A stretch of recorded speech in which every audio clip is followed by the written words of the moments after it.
Hey, what's up, everybody? Welcome back to the Way Forward Podcast YouTube page. I am your co-host, Phil Smith, aka Phil the Filipino, and over here you see my your other co-host, Mr. Eric Almighty. And Eric, oh my God, look, we're back on YouTube. It's been a while, and we have been neglecting this page, and we apologize for that. But we knew when She-Hulk came around, it was the perfect opportunity to jump back in, and here we are. Yeah, we have a YouTube page, and a lot of you have followed this YouTube page, probably wondering, do they put any content on there? So we appreciate those of you, especially at Ocala Comic Con recently, that followed us, for checking us out, hopefully. And hope you have a good time, because we had a good time watching She-Hulk, and we're going to talk about that in this spoiler review. Phil, let everybody know how it's going to work as far as, participating, engaging with us on this, and then we'll switch it back to me to talk about the grading and how this review is going to go. Yeah, absolutely. So if you are watching this live, whether it be on it's YouTube and Facebook, Twitter, wherever it is, you actually should see a chat bar somewhere on the platform, and that means you guys can ask us questions live during this episode, and we'll answer any questions you guys may have about the show or our specific thoughts about the show. And again, like Eric alluded to, we were very pleasantly surprised watching through this thing, and I'm excited to see what you guys had to say about it. So we love when you guys participate, so if you have any questions, by all means let us know, and we'll be more than happy to answer them. And it's really that easy. So let's go ahead and jump into this review. And the way this review is going to work, guys, is we're going to stick with our standard format for the most part. Phil, typically with these episodic Disney series, we may find ourselves going through some particular episodes, but I don't think we're going to go through episode by episode here necessarily for She-Hulk. I don't think it's that type of show that warrants it. So we're really going to focus on the likes, the dislikes, and then we're going to give our overall thoughts and provide a final grade. And in the middle of that, we'll likely share some of the reception out there, which has been half the battle with She-Hulk, hasn't it? Just trying to enjoy it as a show and then dealing with the other stuff. We probably won't be getting into the other stuff today, but we will definitely have to mention it. So, Phil, with that being said, first live stream review in a minute. I think we're ready to get this ball moving. Yeah, I don't really remember what to do, so hopefully you guys can guide us through this thing. But for those of you that are unaware, and I will give you and you can also see in the title, this will be full spoilers. So if you haven't seen She-Hulk and you're sticking around, then you are okay with the show being spoiled. A little bit of a short synopsis here, direct from our friends at IMDb.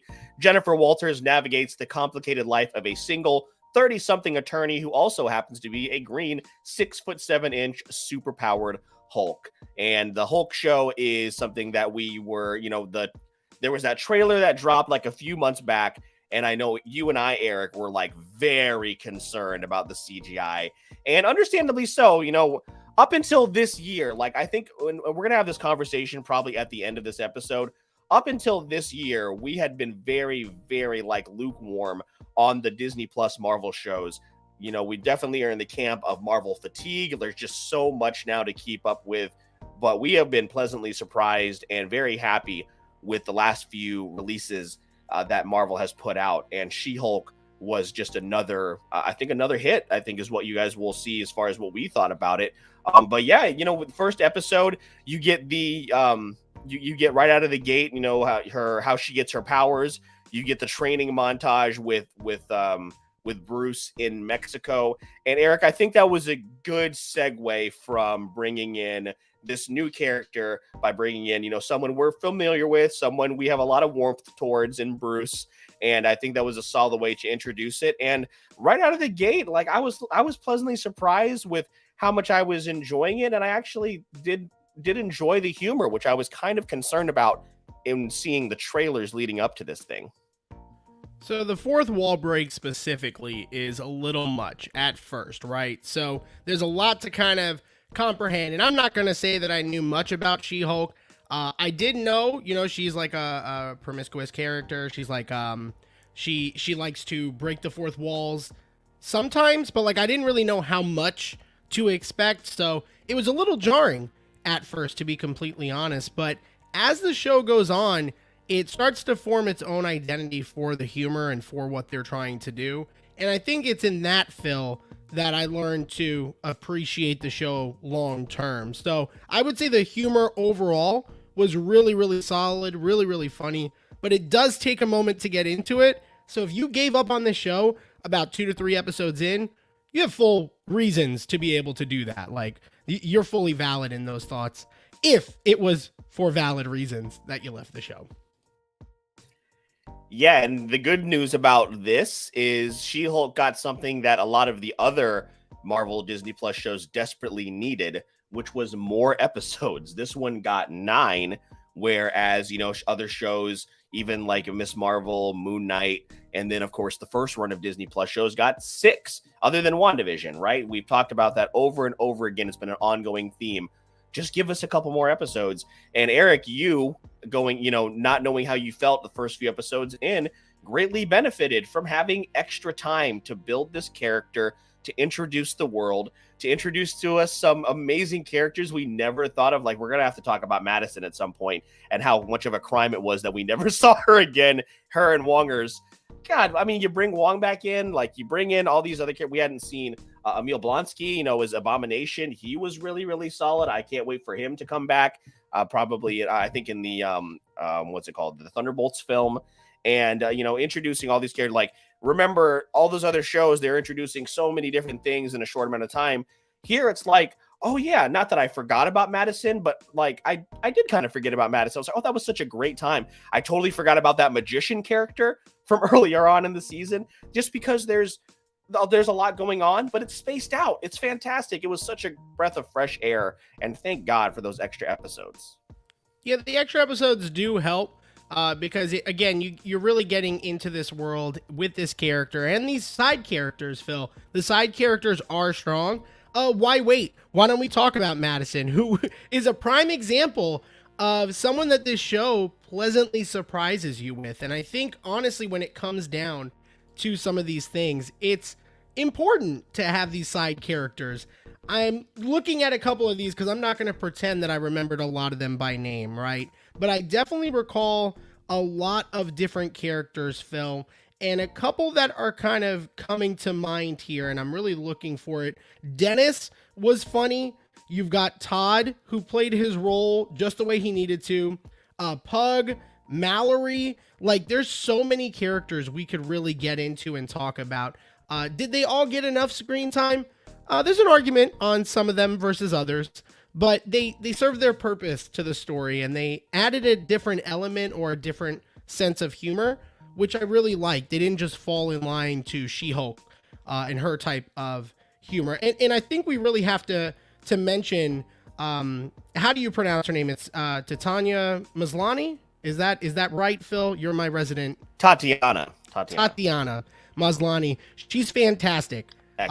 She's perfect in the role. This is now, Phil, the 3rd straight Marvel show where they have nailed that main character role, right?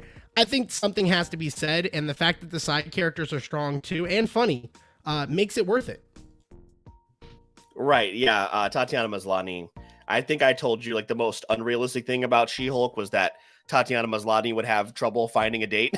I can't buy into that, but I really bought into Jen Walters as a character, as somebody who is struggling, as if some of our, as some of our listeners are also in their 30s, you and I are both in our 30s, finding a character that's trying to figure out their way, even though she's incredibly successful. She graduated from UCLA. She is a, at the time in the beginning of the show, she's a practicing lawyer who is very, very successful. And then, of course, everything happens with her as far as She-Hulk, but she's still trying to figure out who is Jen Walters in this and how can she separate herself from She-Hulk. She's a fantastic character. She, again, like you said, early on, the fourth wall breaks were like, oh man, are they doing this a little bit too much? But again, I didn't really know too much about the character at the time, but she just does them really, really well. I love the, don't forget whose show this is and that kind of stuff. I think right around episode 3 or 4 is when I was like, okay, yeah, I'm really digging this now. And again, like you said, it doesn't work without a Tatiana Maslany, without Oscar Isaac, without, gosh, I'm forgetting Miss Marvel's name right now. I'm gonna kick myself, but without those characters working in those main roles. But then, yeah, like you said, Ginger Gonzaga as Nikki, fantastic. Tatiana, Jamila, so irritating. In the finale, I'm jumping ahead a little bit, but the line from Nikki where she's like, "Does this bitch ever use a door?" is so good, so great. They have great timing. And then who was the friend? Pug. Yeah, you mentioned Pug. Pug was he was just so uncomfortable in the finale. Like, I don't want to be here, but he's so good. In those times, and then another character I would have liked to see more of, selfishly, just because of the name of this podcast. Obviously, Renee Elise Goldsberry as Mallory, and they have a very interesting relationship in the comics. So hopefully we get that season 2, and obviously there's a lot to talk about as far as what the finale did, and we'll get to that later. But yeah, like you said, awesome characters all around, and even getting, as I alluded to earlier, Emil Blonsky back. I never thought I'd really want to see Abomination again, but here I am, excited to see Abomination in the future. Yeah, absolutely. And for those of you guys that are watching along, we definitely appreciate the support. Appreciate that. If you haven't seen She-Hulk, as the title implies, this is going to be a spoiler review. So if you haven't seen the last episode, you can stick around, and we'll try to give you a warning when we do talk about that last episode. For now, we're just kind of talking about the show overall, and Iman Vellani is who you were thinking of for Miss Marvel. So Precious is the best. A lot of names that kind of sound very, very cool. These are really cool names that they all got, by the way. Yeah, our names are boring. We discovered that today. Very, very boring. So when it comes down to a lot of things, we have one of our Facebook users. Goodbye, boys. I must leave. So we appreciate it. Come back when you finish the finale, which was very good. That's our only spoiler alert we'll give you. But guys, I really liked a lot of the things about this show. Phil, is there anything else on the side of the likes that we wanted to mention? There are some things I definitely feel like we'll nitpick at. This show, again, has the humor, I don't want to say a story, because it really does. That's not the point of the show, but I like what they presented and how they presented it, right? So I think that's extremely huge. But what do you have on the like side that you want to jump into before we get to the dislikes? Well, I can't believe we haven't talked about it, but we have to talk about Charlie Cox, right? Returning as Daredevil. And listen, I absolutely love, I was talking to a friend of ours, Nicole, and from podcasting, and we were talking about how she's rewatching Daredevil, and like, I love that brooding badass Matt Murdock, but I also love wholesome, flirty Matt Murdock. I really enjoyed this character. The new suit is awesome, and it was just like we kept getting tease after tease for this character, and then bringing in Leapfrog in the same episode was really, really funny. A character that I didn't know anything about that character either, but it was really hilarious. I really just kind of love the theme of this, like, a superhero law office, and then we also got that reveal that the Sokovia Accords have been revoked, so that was just like thrown in there as well. So another story thread that they're weaving in here. But Charlie Cox just being back in the MCU, I mean, can you really say back in the MCU? Because was he really ever in the MCU? I think that's kind of up for debate.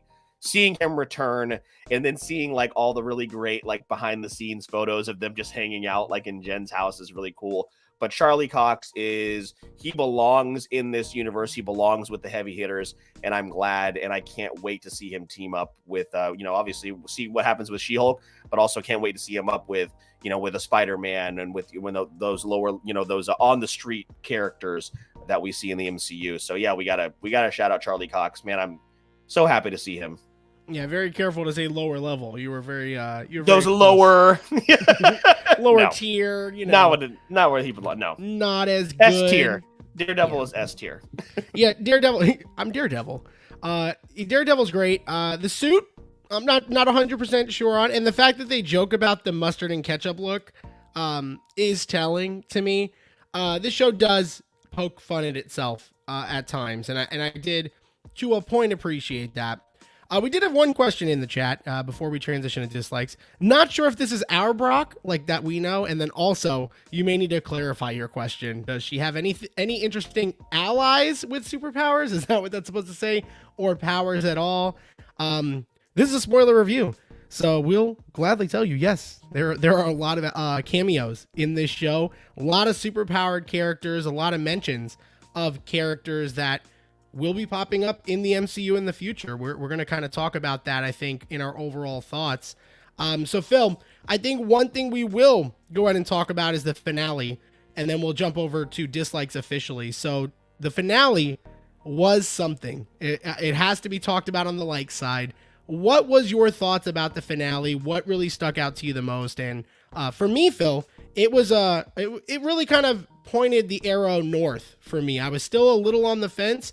Where were you at that point, and how did the finale make you feel? Yeah, I was already enjoying it heading into the finale, and then wondering how they were going to wrap all of this up. We saw how everything ended in episode 8 with, you know, her being doxxed and you know, quote unquote exposed at the gala and all that stuff. And heading into the finale, I was really wondering, very curious, obviously, as we all were, how they were going to wrap that up. And, you know, seeing her in the cell and then them kind of finding out who, obviously we knew Todd was Hulk King way long time ago. So that wasn't a, you know, obviously a surprise reveal or anything like that. I think my biggest concern was like, man, I really hope that Emil is this, you know, person that is reintroducing himself back into society successfully. And luckily that was the case, obviously. And then when all that stuff just started happening at once, you know, we got Todd with and I think, I believe it was intentionally terrible. I hope it was intentionally terrible change into his own Hulk. I was like, I hope this is a Red Hulk. I hope that's not what we're about to get out of Todd, of all people. Like, there's all this talk about, and spoilers maybe, about who is it that they're thinking about casting for Thunderbolt Ross? Whose name is it? Harrison Ford? That's the name that's been thrown around. It is a big name. Yeah. I'm not 100% sure. That is a good question. Yeah, but like when we're about to get you know, somebody in this role soon, I hope it's not Todd. It's just some guy named Todd, who again, like you said, was that actor played their role fantastically. But when all that stuff started happening, I was like, where the hell did Titania come from? Why is Bruce here? Because there had been, I think in the trailer, we see Bruce fighting Abomination. So you're like, okay, it's happening in this episode. And then he just shows up and they start fighting. And then thank God we got that fourth wall break, because man, I mean, and all that stuff. I watched the video from, with all the Easter eggs and stuff from, oh God, the YouTube page is escaping me right now, but I watched all the spoilers. Like, you know, that's all accurate. That's the Disney lot. That is the Marvel Studios office. That is the same guy that actually works the desk at Marvel Studios as the receptionist, where you sign the NDA and all that kind of stuff. And yeah, again, just like you mentioned earlier, poking fun at itself. And when Jen sits down with Kevin and she's asking all of these questions and talking about daddy issues, and then the X-Men question got me so good. When she winks, she's like, hey, I got you. So good. Again, a testament to Tatiana Maslany's just comedic timing. Really, really good. And then also the Matt Murdock line. like I just, the only things I had crushed. What did she say? Like, and Matt Murdock, or like, and Matt Murdock. It was a culmination of everything we've seen with this character, and I thought it was a very ballsy move. Now, ballsy move, that's where we're going to go ahead and transition into dislike. This show pokes fun at itself, and I'm fine with that. But we do need to start addressing what's going on. It's okay if we poke fun at the fact that Daredevil's suit looks like mustard and ketchup, right? Some people like the suit, some people don't. I'm on the side, I'm not in love with it. I'm kind of excited to see the next design, if I'm being honest with you. Whatever that may be in Born Again, I believe is the series that he will have. I think them poking fun at like the visual effects and stuff, like the visual effects team took off. It's not that it's a bad thing, but I want to start it off on dislikes, Phil, because the visual effects to me were subpar, and the Marvel shows are starting to really have a problem here with the Disney Plus shows not being the quality of the movies. And I understand there's a reason. It's also Disney. Okay, so we can understand it, but then also say, hey, this is like a mega billion-dollar corporation. And if you're going to make us have to now expand our watching to Disney Plus, which you've been making us do, I think the quality should be the same, and it's not. So, Phil, you know, did you have those same concerns? Because, again, when they poked fun at it, I was like, bold move. It'd be nice if you fixed that, though. Like, it's funny, but it also is really an issue. So what were your thoughts on the special effects and how that maybe affected your watching? Yeah, and I don't know if you noticed it when she makes that comment. They play like the Wakandan drums essentially. So obviously, it's alluding to everyone has moved on to working on Wakanda Forever. And yeah, it is an interesting thing to bring up because of the report that like VFX studios are just so overworked by Marvel right now and Disney in general. It was kind of a bold move to point that out because it is a problem. It is a real problem that these high budget films and television shows are pushing these people to like we talk about video games here, right, all the time. We talk about crunch. That's essentially what's happening with these VFX, employees, and it's a very real problem. So like something like that, especially for such a progressive show like She-Hulk, to kind of poke fun at that, it's odd. And like you said, some of the CGI still is a little off, and if you're going to make us, like you said, watch these and keep up with the timeline, okay, great, we'll do that, but give us the same quality that we're going to go see and spend our movie at, our money at the theater for. So it did seem a little, out of all the stuff they mentioned in that finale, was like, that one seemed a little out of place because that's real. That one's like actually happening. Yeah. And like I said, that just kind of kicks it off because She-Hulk, guys, in Hulk, honestly, and then even, we're in the spoiler, review, his son, which I didn't really love that reveal. I understand people not are like there. Yeah, it was just that like moment. It was just brought up and then dropped. Like if some people that know the comics are really excited at the possibilities there. I think it's gonna be really cool. I just don't know why you bring him to a barbecue. Very weird. And again, when there's no establishment that he's had a relationship, had a child, how many years have passed. I mean, there's a grown Hulk boy. Incredible Hulk fun. And then also, Phil, I remember there being a report that this show was going to have an after credit scene for every episode, and I don't know if that was true. So that was a fucking lie. Basically, yeah. So that also kind of rubbed me the wrong way because I like watching the endings, and they were all a little different, with the art style. I did like that, but I was kind of looking forward, like even the ones that were simpler, like with Jen and her family. I enjoyed those. They just stopped doing them. It expands the universe. It expands us knowing Jen. Yeah. Right. And I like those moments, but they after 4 straight episodes, I believe, they just stopped doing it until the finale, right? So it was just really odd for them to make those choices. And there were a couple choices in this show I didn't quite love. But again, my biggest complaint was the visual effects and the way that it looked. Listen, She-Hulk twerking. I mean, listen, I know what they were doing there. It didn't look great. That was my biggest issue with it. So there were little things like that. Phil, were there any nitpicky things like that bugged you throughout the show other than just the visual effects? No, honestly, I think I would have to probably watch through it again because again, I was so not surprised, but just happy that I was enjoying this so much. Yeah, there wasn't really, I think, I guess one nitpicky thing, where's Madison? Bring Madison back, more Madison. But they do allude to her at the end because he's still Wong's this is peak television right now. Is. Yeah. Really good. Really, really great. Yeah, no, I think I was a little worried, when you're introducing this new character, is too much time gonna be taken away from She-Hulk? But no, that wasn't really an issue either. They balanced everybody really, really well. Other than the fake finale, it wasn't like we saw Daredevil and Wong and Hulk and all these characters all together as one. They were spaced out really, really well. I liked the side story with the superhero costume designer. I thought that character was really, really cool. Love that little side plot with Leapfrog. But yeah, no, I think like I said, I probably could think of some things if I sat down and rewatched it, but I was just really enjoying myself. And I was like, that's really what I want out of these things. I don't want to go into it and feel like it's a chore, like towards the end of Loki was. The end of Loki was a chore to get through. And I haven't felt like that with Moon Knight, Miss Marvel, or She-Hulk, which is great. It feels good. Feels good, man. Feels great. I definitely think, guys, that this is something that, is a good show to watch. It's a lot of fun. So why don't we talk, Phil, about the reception to this show and kind of what's out there before we start to kind of wrap things up with, our overall thoughts and maybe a final grade?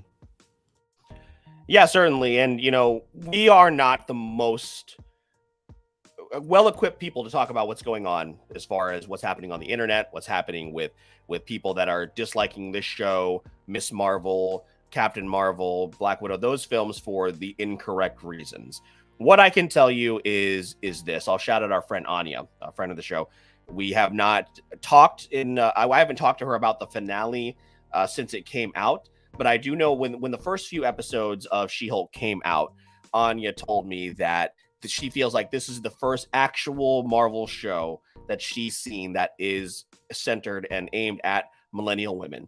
And you know what? That's great. When we talk about all types of representation, that includes that. And what I can't put myself, I think what we can do is, we cannot put ourselves in the shoes of the women in our lives who deal with things like that happen in the show that are very real. What we can tell you is that Eric and I are friends with some incredible women in our lives, Eric, your wife included, who we have seen firsthand some of these things that happen to these women.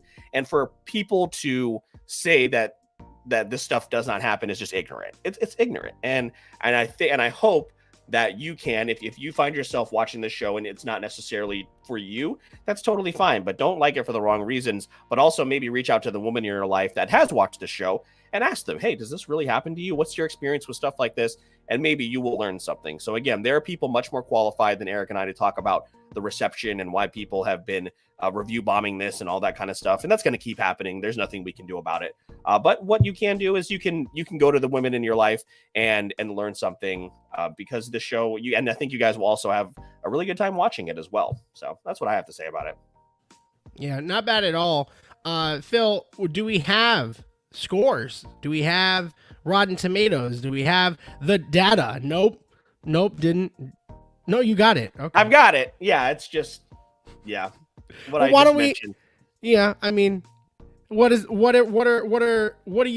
numbers compared to what you're getting ready to kind of talk about? Are you leaning one way or another? Okay, well, the average tomato meter score for critics, 87%. So not certified fresh, but it does have the tomato here. So really, really solid. Audience score, 35% here for She-Hulk. And just kind of looking at the IMDb page as well as far as the ratings and the scores for the episodes too. Let me pull that back up. God, IMDb, you have too many pop-ups. You got to make this easier for me, please, for the love of Christ. God. As far as like the average scores for these episodes, not great. The finale, Eric, has a 5.8 rating for IMDb. The highest rated one is Ribbit and Rip It, 7.7, and that has Daredevil in it. Yeah. So listen, gentlemen, not looking great. Not looking great. Proving people wrong. The lowest rated episode I think I saw is Just Jen, which is the wedding episode that has a 4.6. So yeah, which is not great. Titania, not a great character. It's really rooting for Josh though, man. I knew, but I was rooting for him. Yeah. And then he never came back, by the way. Never reappeared or anything like that. I thought there'd be some type of resolution to that conflict. I thought he'd be at the retreat at the end of the It's true. show. Yeah. It's true. I think we're going to lean more so with the critics on this one for everything you just said, Phil. It should be noted how ridiculous this is. Morbius, which has a 15% tomato meter, has a 71% audience score. So I cannot really speak too much on it because we've yet to see the film and I don't want to as much as Phil would like to, but I'm pretty sure everyone that hates She-Hulk likes Morbius. I think I put that connection together. It's Morbin time. If that's the hill you want to die on, listen, I know I've been joking about watching Morbius for the last month and a half here on this podcast. Let's just find out. out. If that's the hill that you guys want to die on, so be it, man. Go watch Morbius. I'll watch She-Hulk again and have a great time. I loved it. It was great. It was fantastic. It was a good time. Phil, let's go ahead and jump into our final thoughts and our final grades, overall thoughts and final grades. So would you like to take it first and give us your thoughts and grade? Yeah, certainly. And I didn't write anything down here for this. I just wanted to kind of take in what I had seen and, over the 9 episode run that we had gotten, which was just an absolute breath of fresh air. I'm not sure which show is next as far as the Marvel Disney Plus shows. I do hope it's at least 9 episodes from beginning to end. Well, I would say in the beginning, it gets off to a little bit of a rough start, but introducing and casting Tatiana Maslany as we slowly are phasing out the first phase of Avengers. We're getting the replacements, dating back to with She-Hulk and then Captain America and the Winter Soldier and all that kind of stuff. And then now with Moon Knight and Miss Marvel, this next generation of characters, guys, is giving us so much to look forward to. Kate Bishop has to be thrown in there, and Yelena. These new characters that we are getting and the actors and actresses that have been cast in these roles are really is what is making Marvel set themselves apart from anything else that is going on. And obviously we have to bring up, the DCEU or whatever it is called now. We have to have a serious conversation now about how Marvel and Disney Plus has turned a corner. And now we are seeing the steady, maybe you could say quick uprise of these Disney Plus shows being very, very good. And I'm going to throw Werewolf by Night in there, which if you guys haven't listened to our review for that, make sure to check that out. That's on the podcast as well. They have turned a corner now, and they have given us 3 straight shows, 4 if you include Werewolf by Night, that are just really, really fun to watch. She-Hulk at times does falter a little bit, and sometimes visually it looks a little bit off. But with all the characters that they introduced, the ones that do have superpowers and the ones that do not, are just such a joy to take in, and giving us surprises such as a Madison who just took the world by storm for a couple of weeks is something that, Eric, we're living in meme culture right now. We talk about it all the time. Memes rule our world. And She-Hulk gave us some great memes and also gave us some great action. If you haven't watched the show and you stuck around, I really think it is well worth your time. And it has a lot of MCU implications throughout from beginning to the end. I give She-Hulk an 8 out of 10. There were a couple of things that probably could have made it like a 9 or 9.5. But I just think where as apprehensive as I was going into it, for it to completely turn me around, it earns at least that. And again, I think you guys are really going to enjoy it if you give it a shot. Yeah, really, really solid. Phil, I also didn't write anything down for this. And when it comes down to She-Hulk, guys, I don't know that I'm going to really remember much about the show as a whole, but there are moments in this show, and I think moments count for something when it comes to the MCU. The She-Hulk makes her stamp, puts down her mark, makes her stamp on her being in the MCU and having a television show. We have had, guys, television shows and series for Marvel that should not have had a series, to be completely honest. There's no reason there should be a Loki season 2, to be completely biased and honest. Falcon and the Winter Soldier, we didn't need that, right? There are certain things that and certain properties that have not been worth it. But when we have series like Moon Knight, when we have Miss Marvel, when we have Werewolf by Night, and we have She-Hulk, I just like the different direction we're going with these shows as well. I just really, really love it. The visuals are becoming a problem for me. I just don't think that the lack of quality should not continue to be just talked over and then joked about. Again, funny in the moment, but then when you sit with it afterwards, it makes you feel gross. And it's like this big company, there's really no more excuses. I think the Disney television shows are still lacking that, but I am enjoying the iterations we're getting. So for She-Hulk, I feel like Phil kind of covered most of what I probably would have mentioned, and I'm going to also give it an 8 out of 10. I don't think it deserves more than that. And could I fault it for a couple things and put it at a 7.5? I could, but I enjoyed that finale so much. Giving it less than an 8 feels a little bit like a crime. Yeah, you mentioned something important. Like, these all just seem so different. Whereas in the movies, we're kind of getting the same thing over and over again, which is why I think we really have our high hopes and our fingers crossed for Wakanda Forever. And listen, I have all the faith in the world in Ryan Coogler until he proves otherwise. So I think that is going to be a hit. But when you look at this past year, remember, what films did we get? We have Doctor Strange, and then we got Thor. And at the beginning of the year, if you told me that Moon Knight, Miss Marvel, and She-Hulk would be better than those 2 films, I would have been very, very surprised. So at the end, and we continue to throw in Werewolf by Night, which is excellent. We got to stress this here. If you guys haven't listened to that review, go watch Werewolf by Night. It is the perfect Spooktober special to watch, I guess I should say. If you had told me that, I wouldn't have believed you. Obviously I was really excited to see Moon Knight, but Miss Marvel and She-Hulk were characters that I really wasn't familiar with in the slightest. And now Wakanda Forever on the horizon, Marvel once again is on the precipice of closing out the year strong. And, on the other side of things, I guess we'll see how Black Adam does, which we're seeing next week and reviewing on the podcast. So when you heading into 2023, Eric, as apprehensive and concerned as we were coming into 2022, we might leave more optimistic than ever. I mean, it is true. And I am excited for Black Adam. The closer we're getting to it, I'm not going to lie to you. Bring my baby to the Rock and and just crowd surf. have the baby crowd surf. That's perfect. Spooktober, guys, we got a great month of content. If you are not listening to us on platforms like Spotify, Apple Podcast, Phil will give us the whole spiel on where you can find us. Please make sure that you give us a listen. I think you'll really enjoy it because we have a lot of stuff with anime, with shows that we're recommending in movies. I recommended an anime called Parasite. Phil recommended a movie called The Lighthouse. And in addition to that, we just did this past Monday, I should say a week, or we're doing this upcoming Monday, I should say this Monday, Up High, Down Low, about our favorite horror characters of all time. So take a look at that. We've got more coming. Things got heated. Eric got mad. I got mad. Let's just say I got angry. But Phil, why don't you go ahead and let everybody know where they can find our episode list, get in touch with us, and find more of our episodes. Yeah, absolutely. So if you are watching this here on our YouTube page, make sure you subscribe for more YouTube content. I know we probably say this every episode, but Eric and I are looking to see how we can, expand this platform even more. We're just kind of learning as it goes, so we appreciate your patience. As Eric mentioned, you can find the podcast anywhere you listen to your shows.